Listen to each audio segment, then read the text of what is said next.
I used to love acting as well. Oh, wow. The first time I acted was in a play for the neighborhood when I was in class 6. And then I kept acting till I was in university. And then the bank happened. And that was the end of it. Thankfully, it didn't happen that way with you. You were lucky, I must say.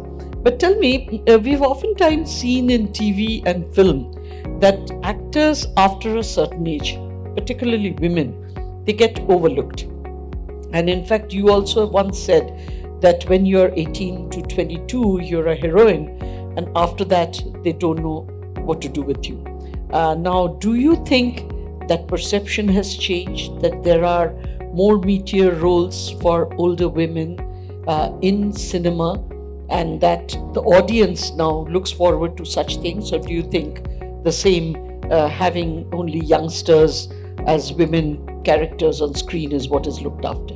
So what I always felt is that, unfortunately, women in films have a shelf life of 18 to 22, 23. A heroine can't be married, obviously can't have children. A heroine can't have one strand of grey hair or 1 inch of celluloid, and basically she's just supposed to be unreal. That's what it is. And I didn't fit any of the parameters. So, like the first question you asked me, and you said I've had a very successful career, I was kind of giggling inside me, because my career actually has been more about waiting rather than acting.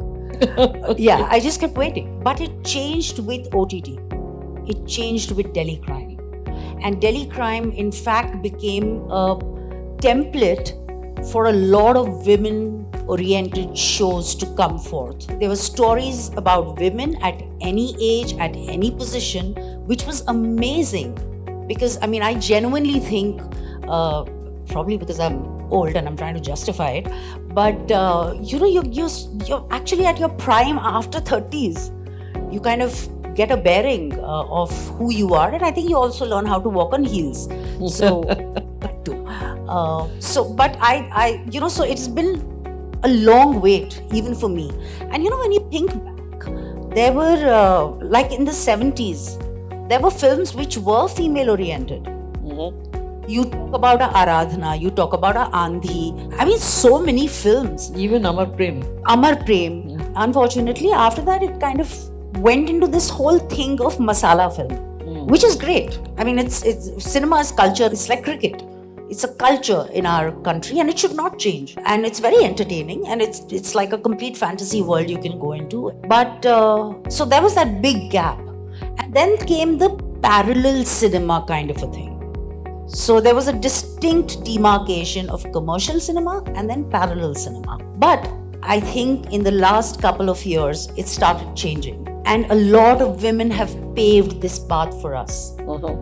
I'm standing here because a lot of women have paved this path. Absolutely. And I can only feel lucky. The only thing is that today, people are interested in knowing women's stories. Or rather, let's say, whether women or no, people are ready to see something else besides fantasy. They really want to see something that they can relate to.